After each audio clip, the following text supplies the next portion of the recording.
Welcome to another episode of the Marketer's Edge, a series designed to share senior level marketer perspective about marketer challenges, opportunities, and agency relationships. Our goal is to help marketers and agencies learn from other marketers across different industries. Today, we're talking with Chris Veillon, the Chief Marketing Officer for Pure Flavor.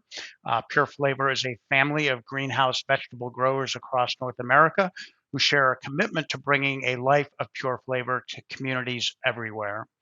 Chris, thanks so much for joining us today. How have you been? I'm great. Thank you very much for the invitation. Oh, absolutely. Absolutely. I was looking forward to speaking with you. It's a very interesting business and business model. And so I'm sure I will learn quite a bit. I'm sure our listeners will as well. And I've got a small handful of questions for you. But before we do that, can you maybe tell me a little bit about Pure Flavor, your role in the organization, so our listeners know what kind of company it is and what you do for them? Sure, absolutely.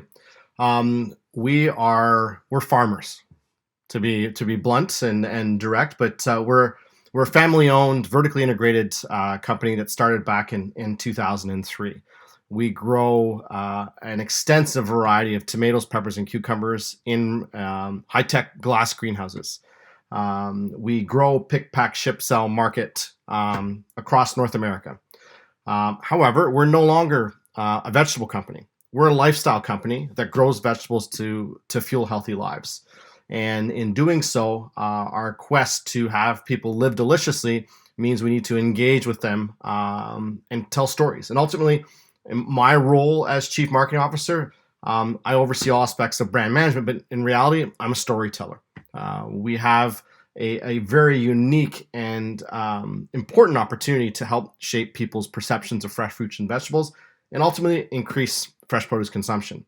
Now, let's be real, vegetables aren't sexy by any means. They're a staple item, it's a commodity. They're there on your plate. They don't have an identity, they don't have a flashy $1 million ad campaign behind them in Times Square and so forth. But we need to create more mouth-watering moments for our products. And what that means is to be able to explain the value proposition of what it means to be a greenhouse grown vegetable, and that it's not seasonal, it's available year round, and we have to really inspire people to live deliciously. So with my team, we get to create great content that is both retail and consumer facing. But at the same time, our goal is to inspire consumers to eat more tomatoes, peppers, cucumbers, strawberries, and most recently, melons. Excellent, excellent. I'm a big vegetable fan, so you don't have to convince me how great vegetables are, and I'm sure uh, pure flavor, greenhouse grown vegetables are. So that's cool. So I'm curious, are all of the greenhouses that your vegetables are grown in, are they corporately owned, or is it sort of more like a franchise model? No, we're a family-owned business. Okay. However, we have a family of growers that are based throughout Canada, USA, and Mexico. So we are what you're considered a grower, marketer, shipper. So we grow, we ship, and we market. But we do have growers who are part of our family that grow under our umbrella, and we have long-term agreements with them. So and they're strategically located in various regions throughout North America. So there is no franchise model, just long-standing agreements between ourselves and our grower partners. But at the same time as our own acreage, we're expanding our own acreage in both Canada and the U.S. Year round. So no franchises, but a healthy network of growers throughout Canada, USA, and Mexico. That's great. That's great. And I'm curious, what spurred the start of the company in 2003? What gap in the market did the three original founders Yep. identify, and what was their driving force behind starting up Pure Flavor? Well, the company, as mentioned, started in 2003. Three childhood friends: Jamie, Matt, and Jeff. Okay. Jamie and Jeff are brothers. Jamie is our president, Jamie Marachi. His brother Jeff is our CFO, and the third partner is Matt Mashinardi, who is our EVP.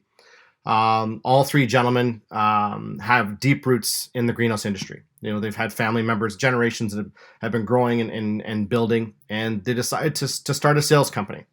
And that sales company was to market product that they were growing themselves, but at the same time, where they could market for other growers. They back then, I mean, greenhouse was a thing. It was field farming was still very much the dominant way of growing, but greenhouse has been in an industry for 40 years prior to that, or actually a little longer, probably since the late 40s, early 50s.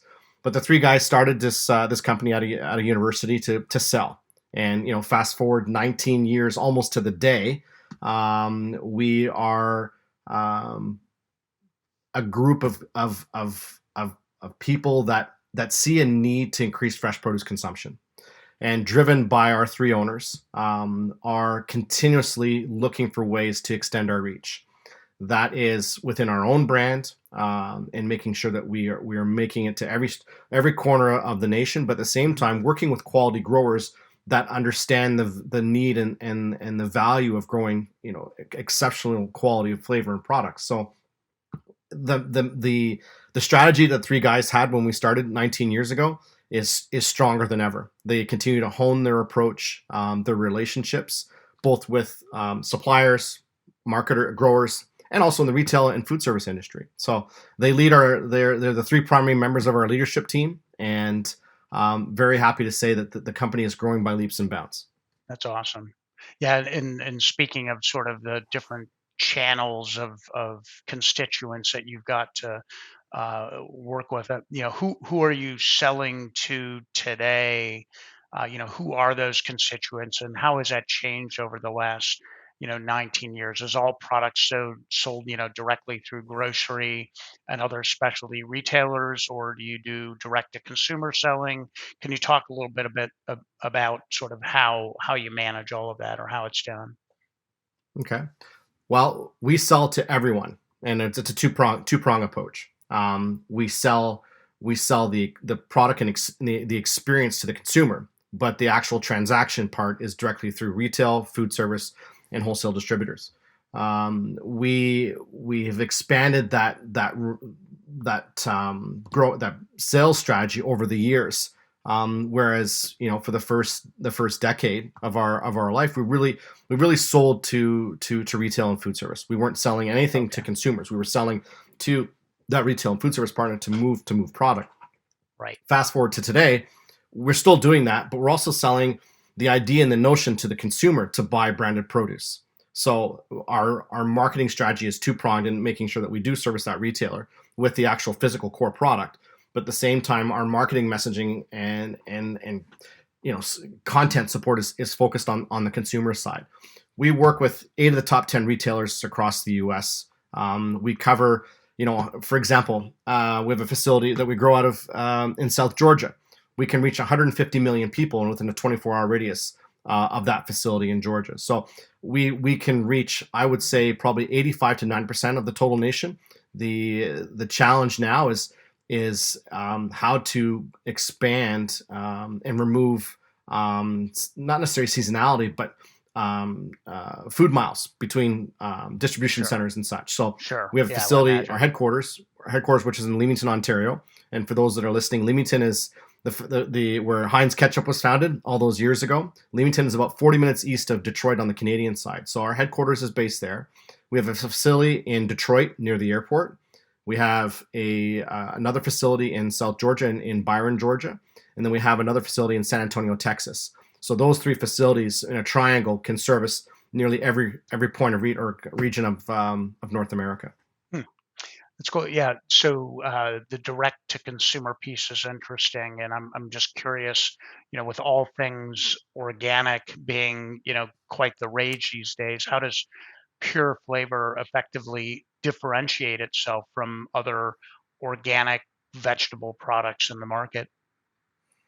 Well, Mark, in reality, we are considered virtually organic. The reason being is that we grow and recycle materials. 2 examples: we grow in recycled coconut husks, as well as rock wool, which is your typical insulation. But the reason why we're considered virtually organic is because of those sustainable practices that we grow. So we actually grow conventionally and organically.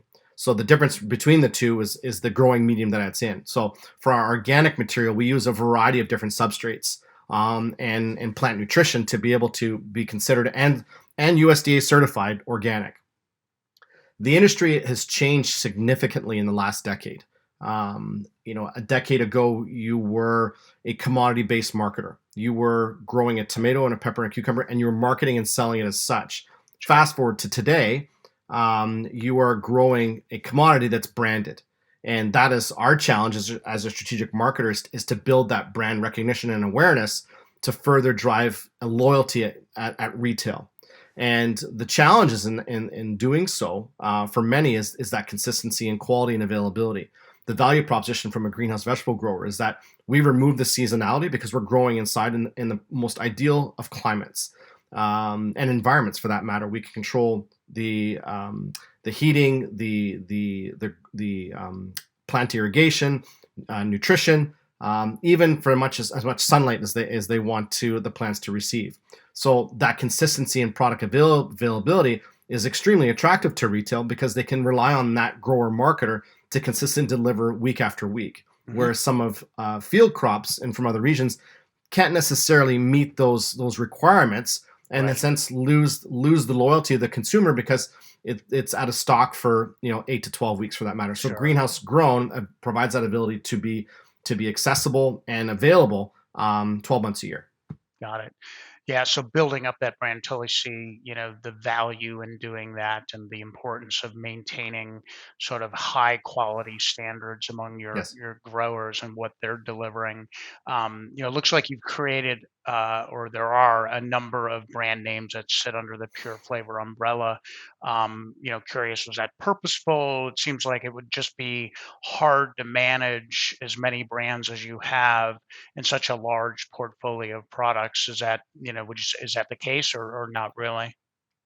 Well, to put things in perspective, we grow 16 different types of tomatoes, 4 different types of peppers, Right. 4 different types of cucumbers, eggplants.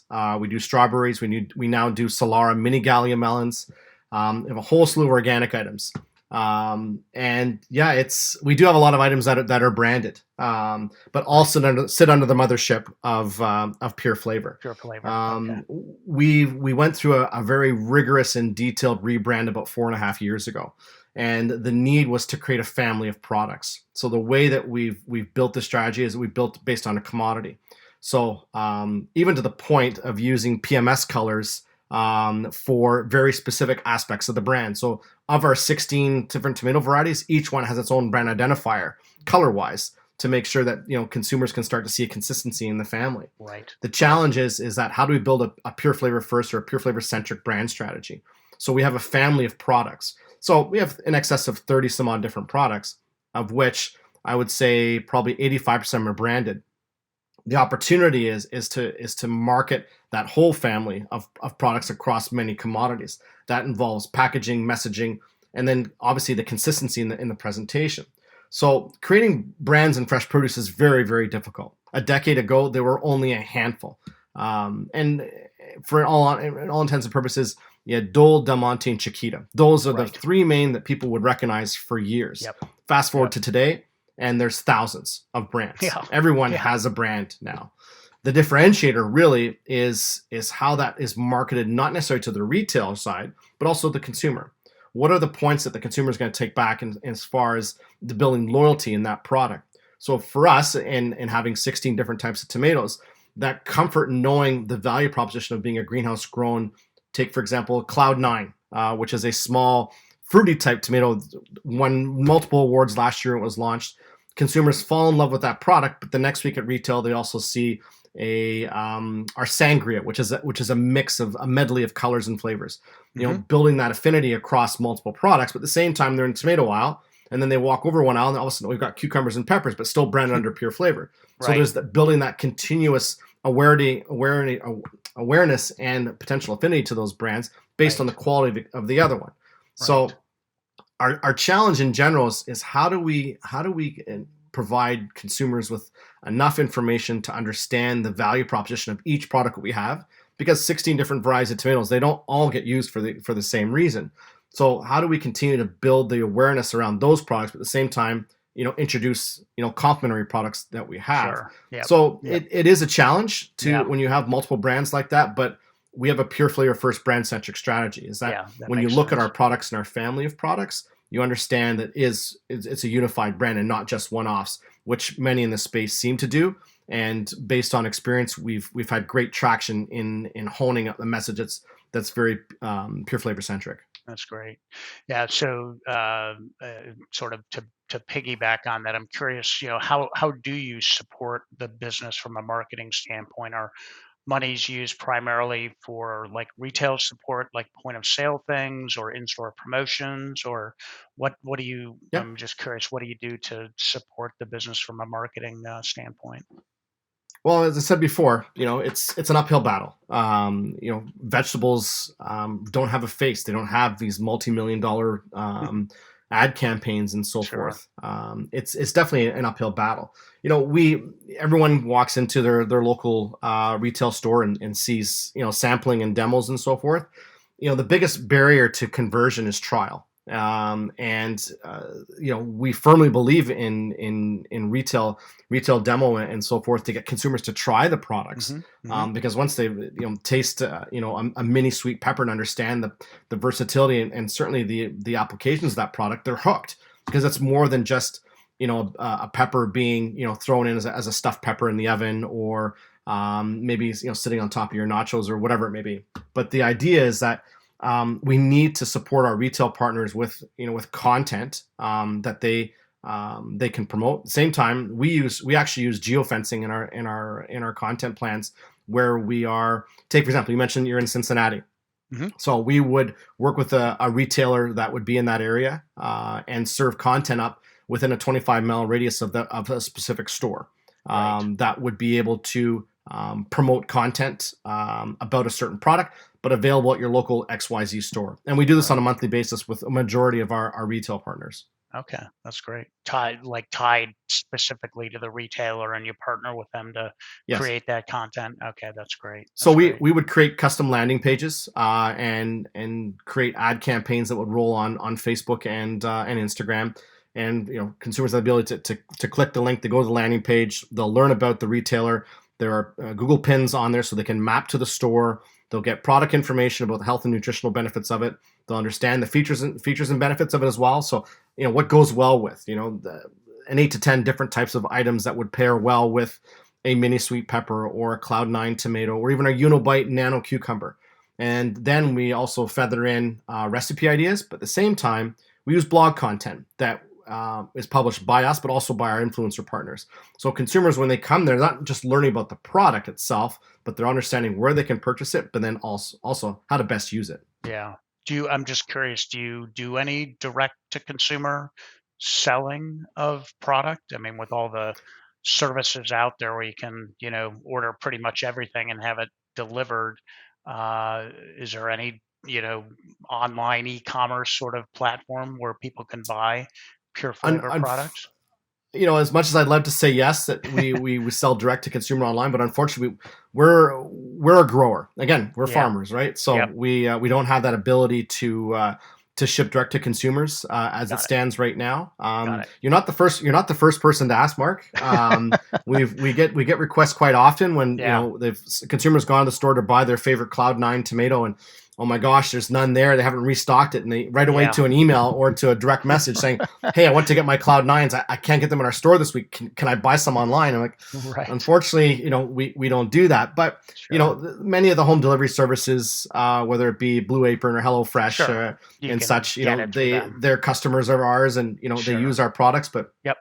I would like to hope that one day down the road we'd be able Yeah. to do a Yeah. direct to Yeah. consumer online. Yeah. But Yeah. I mean, if you built up, a good solid following and people really believe in the brand, certainly anything's possible there. But well, that's it. They have to believe in the brand. yeah. And Yep. funny you should say it, because the amount of emails that I get from consumers with accolades, loved your product.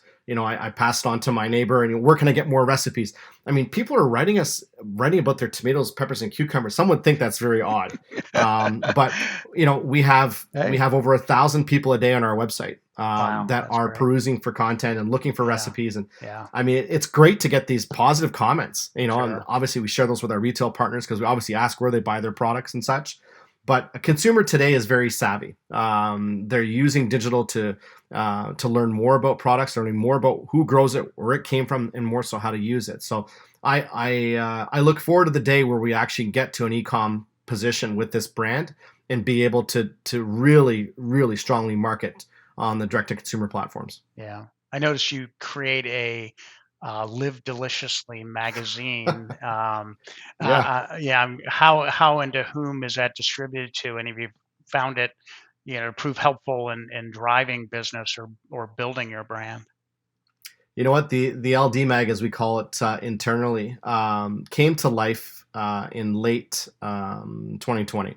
Okay. We work with a handful of influencers throughout the USA and Canada, and I said to my team one day, so we've got all this great recipe content, and we can only you only publish so many at a time on the web. I said we should really create an ebook of some sort, a flip book that highlights these great recipes and content. And it was just before Christmas, so we created the first edition of the Live Deliciously magazine. We are now in draft mode of the seventh edition right now. Yeah, that's It great. gets published 4 times a year, and it really is. It helps tell the story of why and how people need to live deliciously. It features a wide range of content, that we are more than just a vegetable company. As I mentioned earlier, we're a lifestyle brand. So how do our products fit into someone's lifestyle? So the content, yes, there is recipe content. There's also growing content to pull back the curtain and understand what happens inside the greenhouse. We've got articles that focus with our one of our growers. I mean, there's ad content, there's recipes, there's influencer focused content, there are blogs. And the reason why we continue to do it is that it's a differentiator. I think Oh, it gives yeah. us an opportunity to get into people's homes. We use a variety of strategies across an omni-channel approach to connect to consumers. And people are downloading this piece. It's now available on 4 different e-platforms, on Apple Books, on Kobo, on Kobo. Oh my gosh, I'm just drawing a blank. But anyways, 4 different platforms because That's we want to cool. serve content into devices that people will Yeah. use on a regular basis. Right. And we had a publication reach out to us last year that does marketing awards and said, "This is awesome. Can we print this for you? We'd love to bag this in with our magazine." Yeah. And I thought, okay, well, we'll eventually get there. Yeah. But the value proposition behind the eMag really is to demonstrate how fruits and vegetables can fit any person's lifestyle at any Right. point in time during the day. We need to Yeah. be a part of those every eating occasion, which is breakfast, snack, lunch, snack, dinner, and snack. And it can be branded and not just an afterthought. Oh, I had a few grape tomatoes with some cheese and crackers in the afternoon. Well, I had a Cloud9 tomato. Or, I was preparing a bento box for my child for school, and I grabbed Uno Bites, bite-sized nano cucumbers.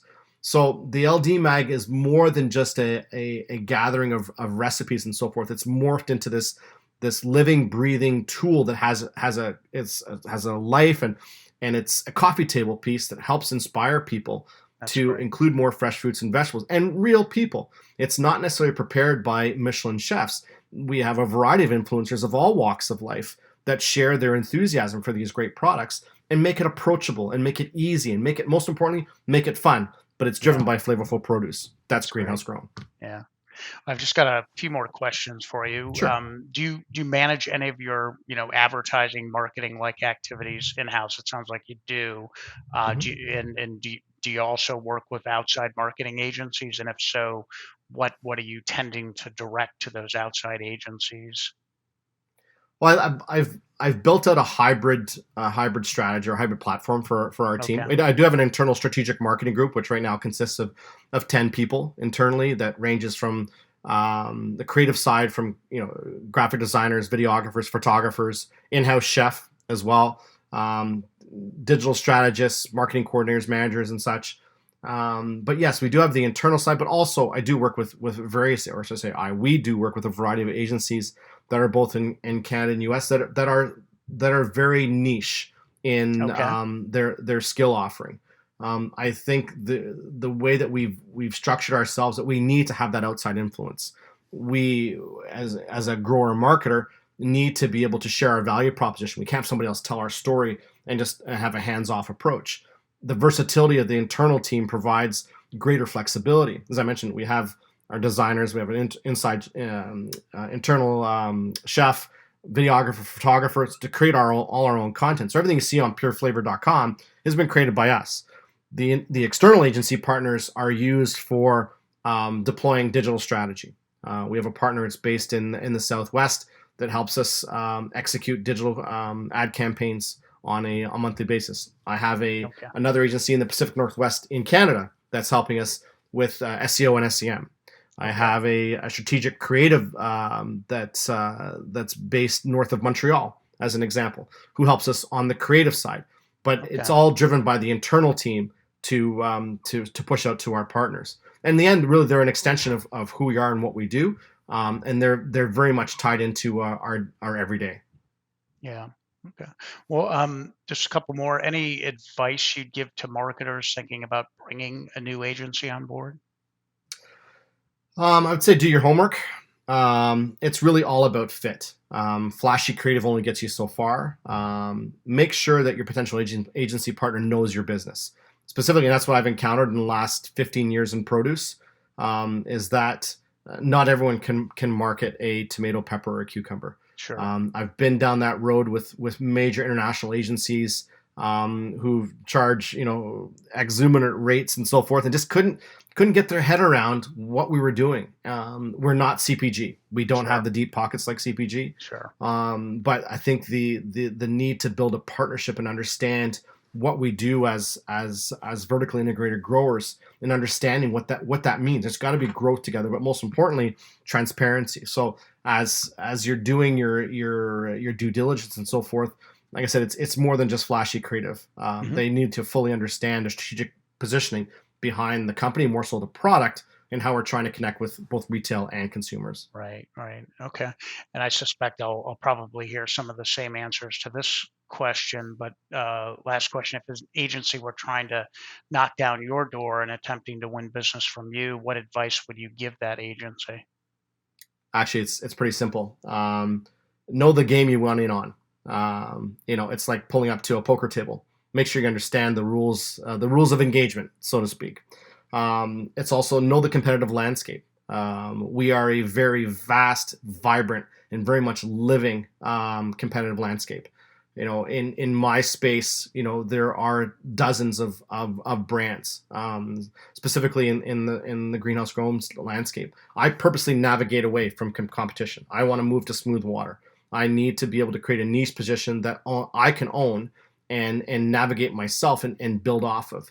But really, I think if an agency is knocking on my door, they need to understand who they're talking to. I mean, they need to understand the brand. They need to understand who they're trying to, for example, about me and my team's strengths. I mean, the power of social on the web today, you can find out pretty much anything. But I think it's understanding the business that the company's in. That marketing, specifically in fresh produce, is not just about adding a label, a sexy label onto a clamshell, or developing a box of a box for distribution. I think it's Right. really about Right. understanding consumers, understanding mindset, the trends that we're experiencing right now, and the trends have been volatile in the last 24 to 28 months due Hmm. to COVID and so forth. But people still need to eat, and Yeah. understanding how to create that emotional connection by the products that the marketer is growing, and then creating strategies to connect. And that's where there are only a few that understand that or willing to Right. invest in Right. the time to understand what the brand and product is and how they can create a niche opportunity. Yeah. Yeah. That's great. Well, listen, this has been a very interesting and entertaining and insightful conversation. And I just find the whole thing fascinating. Just the company, what you guys have established, the unique challenges in marketing your business. But it sounds like you guys are on a great path and met with some great success, and it sounds like you're well poised to continue to see the business be successful. So, Chris, really appreciate all the input and insights you've shared with our listeners today. I'm sure they'll learn a lot and take away a lot that they can potentially apply to their own business, regardless of the category. So, appreciate you making the time, and wish you a great rest of your day. Great. Thank you very much for the opportunity, Mark. I enjoyed the conversation and live deliciously.